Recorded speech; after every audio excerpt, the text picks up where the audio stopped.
જંબુસરમાં પાલિકાનું bulldozer યથાવત સતત 8મા દિવસે દબાણનો સફાયો રમઝાન માસને લઈ વેપારીઓની ખાસ અપીલ।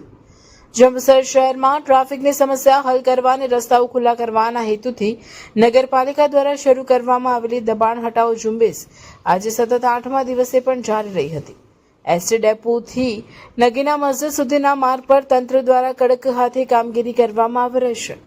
આજરોજ નગરપાલિકાની ટીમ દ્વારા અહેલે હદીસ મસ્જિદથી નગીના મસ્જિદ સુધીના માર્ગ પરના કાચા પક્કા દબાણો દૂર કરવાની પ્રક્રિયા હાથ ધરવામાં આવી હતી। આ કામગીરી દરમિયાન જંબુસર નગરપાલિકાના ચીફ ઓફિસર પંકજ નાયક, દબાણ શાખાની ટીમ તેમજ સિટી સર્વે કચેરીના શિરસ્તેદાર ગૌરાંગભાઈ શાહ અને મેન્ટેનન્સ સર્વેયર સુસ્મિતાબેન સહિતનો કાફલો ઘટના સ્થળે હાજર રહ્યો હતો। સર્વેની ટીમ સાથે રહીને માર્ગ પરના નડતરરૂપ દબાણો દૂર કરાયા હતા। રમઝાન માસને ધ્યાને રાખી વેપારીઓની રજૂઆત એક તરફ પાલિકાની કડક કાર્યવાહી ચાલી રહી છે, ત્યારે બીજી તરફ નગરના અગ્રણી સઈદભાઈ મલિક દ્વારા તંત્રને માનવીય અભિગમ અપનાવવા અપીલ કરવામાં આવી હતી।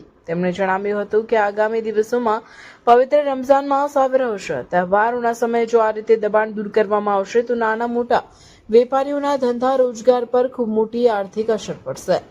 પાલિકાના સતત કામગીરીને કારણે એસટી ડેપોથી નગીના મસ્જિદ સુધીનો મુખ્ય માર્ગ હવે મોકળો દેખાઈ રહ્યો છે। જોકે વેપારીઓની રજૂઆત બાદ તંત્ર આગામી દિવસોમાં કામગીરી ચાલુ રાખશે કે વિરામ આપશે તે જોવું રહ્યું। જંબુસર નગરપાલિકા તરફથી જે દબાણ ઝુંબેશ શરૂ થયેલું છે, ડેપો વિસ્તાર સંપૂર્ણ પૂર્ણ થયો। દુકાનદારોથી લઈને બધી પડજાથી માંડીને બધાએ સહકાર આપ્યું છે નગરપાલિકાને। શાંતિપૂર્વક દબાણ દૂર થયું છે અને અમારી અપીલ હવે જંબુસર પ્રાંત સાહેબ તથા નગરપાલિકા ચીફ ઓફિસર સાહેબ, એન્જિનિયર સાહેબ બધાને અપીલ એટલી છે કે દિવાળી પ્રવત્તે આ દબાણ ઝુંબેશ બંધ કરવામાં આવી હતી અને શાંતિપૂર્ણ તહેવારો ઉજવ્યા હતા। એવી જ રીતે આ આગામી 10 દિવસ પછી રમઝાન શરૂ થાય છે।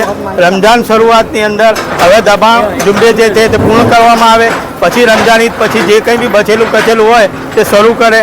તે બાજુ શું કે આ બાજુ શું એવું અમને કંઈ નથી। એક રમઝાન પવિત્ર માસ છે, તેમાં હવે દબાણ ઝુંબેશની પ્રક્રિયા બંધ કરવામાં આવે, અમે પૂરો સાથ સહકાર આપીશું।